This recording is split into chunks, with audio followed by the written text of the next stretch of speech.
Welcome in. This is your odds checker betting preview for this week's Sanderson Farms Championship. I'm Rick Gehman. That right there, it's Geoff Fienberg. And Geoff, we've got to refocus. Ryder Cup last week, it gets a lot of attention. It gets a lot of oxygen. You had, from all I can tell, a great week with the USA absolutely running away with it. So congrats to you. But we've got a new event this week, and it's in Jackson, Mississippi.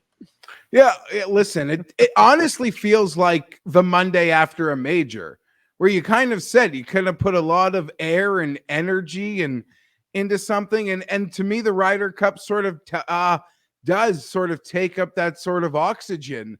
The whole weekend feels like a major championship in some ways. I get excited about it, and then you throw in the fact that it's compounded with an NFL week, so us sports, North American sports fans, we got a real workout mentally. I'm exhausted. I did nothing but sit down, Rick.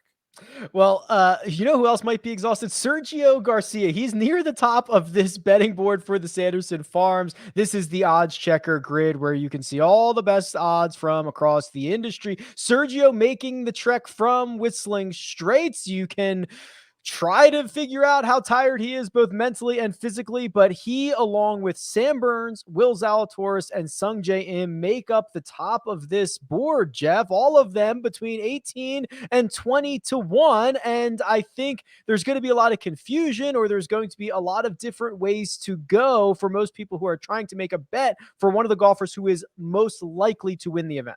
Yeah, I mean, and this is a really important time of year. Guys can pocket their T10s, their T20s through the fall, and it helps them finish 120 and get into the FedEx Cup.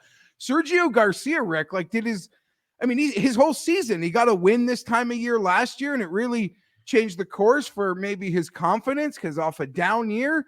And, that you could argue his win there even got him onto the Ryder Cup team. So in trying to figure out why Sergio's here, that is probably my logic, but hey, why not go play some golf? He's obviously feeling pretty good. If I was asked to make a wager at this part of the board, for me, it would be Will Zalatoris when checking out that odds checker grid.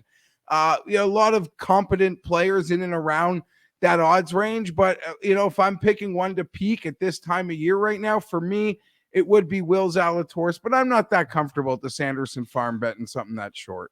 Yeah, and that's kind of my issue with Sam Burns, who's probably my one guy if you made me pick. I just think that the one victory last season was kind of too few. He kind of coughed one up at Riviera. He was in the mix at Torrey Pines, didn't win that one. There's a couple other scenarios, and he has just been an absolutely high ceiling player. I'm not sure I want to bet Sam Burns at 18 to 1 in his first start of the season. So I might just start my slate a little bit further, Geoff. You cool with that? Yeah, absolutely. Hey, I mean, I'm Cody Gribble, Nick Taylor, right. A lot of these swing season events, I sort of, just take an open shot at the event as we started because it doesn't have the cachet, or I don't want to give it the oxygen. But from a wagering perspective, there's probably an exponentially better number that we cash at these events than the big super field events that we get so excited about. So there's opportunity here. Yeah, I think I read it's either 5 of the last 7 or 5 of the last 8 winners were first-time winners. It makes sense. It's early in the schedule that you get a lot of those players who actually make up the field. And that next tier, it starts with Corey Connors, but immediately jumps to Mito Pereira at 33 to 1. He has been a magnet to the top of leaderboards already in his short PGA Tour career. Cam Davis was a victor a handful of months ago. He's 35 to 1. Even Charlie Hoffman and Cameron Tringale kind of round out this 35 to 40 range. Is there any moves to be made here, Geoff? I got to say there are a couple options that I'm going to ponder that I could be talked into here, Rick. One being Cameron Tringale, and I'll say this right now. I never bet him. I've never bet him. And I guess I haven't lost out because I haven't. And sometimes wow, that's really short. I don't really want to bet Tringale at that number. But some of the way he's played, especially in these lesser field events, and the form that he has shown, and some of the numbers he was even having to bet, the numbers you were having to bet on him a couple of weeks ago, 40 seems like a really good place for him right now in this field. Yeah, especially when you consider he's 25-1 at DraftKings. He's 40-1 at BetMGM. So if you're using the grid, you can shop this number. He was one of the most improved players from 2 years ago, added a lot more length to his game. He got better with the driver over that stretch, and he's been a top 20 machine. The one name, Geoff, that I see here, and speaking of guys I never bet and has not burned, please. Sorry. Keegan Bradley. No, I don't mind that, but I don't think I can watch Keegan putt like I do for 4 days. That's not, I have no excitement. You said never bet, so I'm sorry. No, it's close. Harold Varner III, who I never bet, and it has yet to burn me. But here we've got a guy who the advanced metrics shine really well on. He's hitting the ball. I think he's 4th in this field in strokes gained approach over his last 24 rounds. Of those top 5, he's the only guy who's putting well. He's had a good stretch of golf here at the end of the season in 2 playoff events. He had 2 top 15s. This is going to be a much weaker field. I don't love it. I'm not sprinting to the window to get access to Howard Varner III, but if there was ever a time for me to bet him at 40-1, it'd be right now. Yeah, I mean, that makes sense when you honestly consider he was 30-1 at that first event we had a couple weeks ago. He played really well, and this event is, the field is bad as well, and you're getting a better number. The form is there. I guess sometimes we're worried he plays well in strong events and not in poor events, but he did show up close to the top of the chalk a couple weeks ago. So I got no issues with that at all. And I'm one of those people I've overbet Varner. So sometimes I'm just looking for any excuse to bet him again. Yeah, there you go. Get a little bit of those funds back.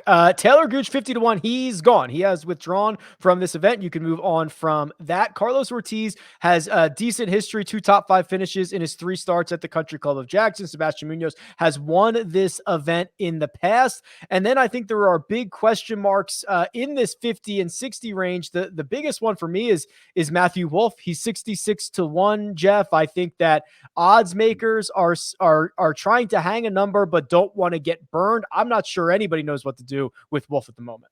Yeah, that's an intriguing one because there's a lot of guys that I like this week who sort of have that Cam Champ model, but really you could call it just the Matthew Wolff model in many respects because Matthew Wolff's playing, and I think he's better than Cam Champ.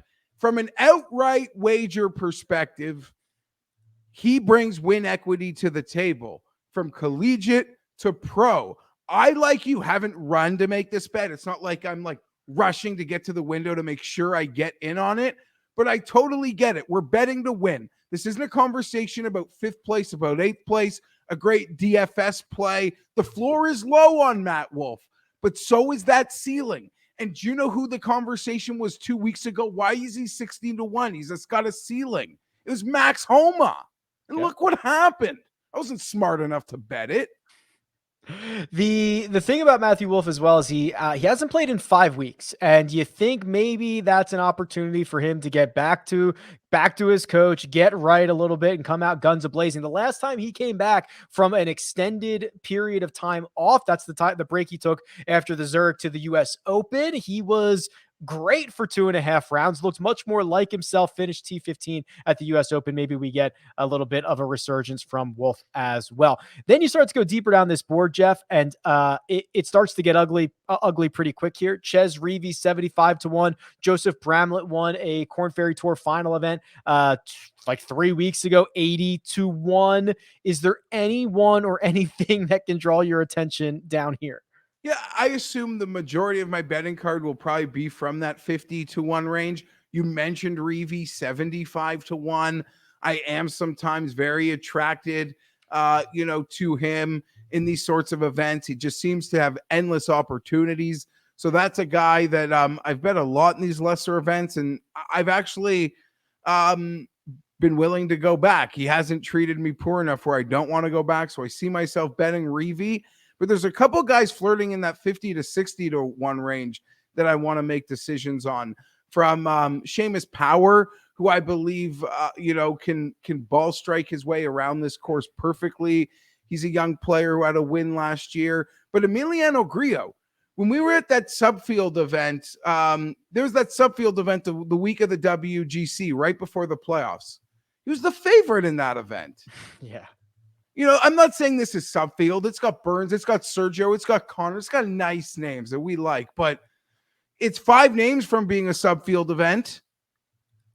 Yeah, you're right. He is 66-1. That's the longest number that you can get on the grid. I do like the power situation. Again, DraftKings has him as short as 30-1. You can get him at 50 in some of those places. Yeah, it's significant. And Power is a guy that I've watched in person last year on the Corn Ferry. He looked great. He came up, he won the Barbasol, and he does what you say, Geoff. It's modern golf. It's ball strike it and hope to roll a putter hot enough. And we've seen the upside. 6 of his last 8 starts have been top 20 finishes on the PGA Tour, not the Corn Ferry Tour, including that victory. So someone you could certainly, you're not going to hear any arguments from me getting an investment on.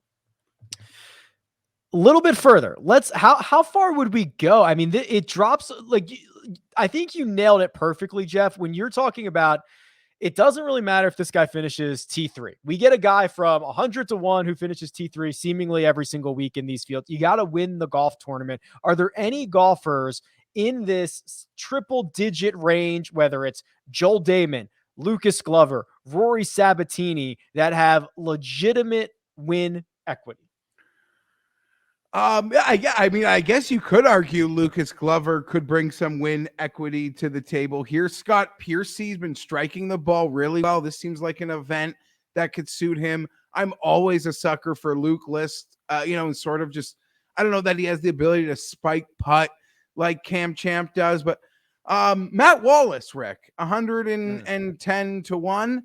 He's a guy that, I don't know, I bet at 100-1 in some of the best fields ever and shorter, and I like betting Wallace. So I don't know that some might say this event is like too easy for a player like Wallace, like he needs it real tough, but he would be a guy in the triple digits that catches my eye. Yeah, you can get him at 125 in some places as well. So make sure to check out the grid. Geoff, coming off of the Ryder Cup, coming off of, we're still in NFL Sunday. How are you planning on attacking this card? Is it going to be with fewer bets that are longer shots? Are you just going to pick out 2 or 3 names, keep it real tight? What is your plan on how to deploy your units by the time this thing kicks off on Thursday morning? I mean, there'll probably be a lot of names because I don't see myself starting my card to 40-50-1. Yeah. And when I'm not making a couple big bets in that 15-30-1 range, it allows me to do more things.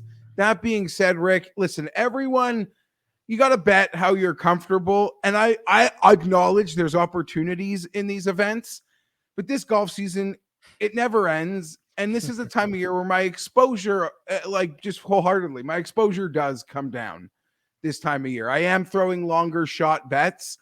So winning one, could be fun. We can still get the payback.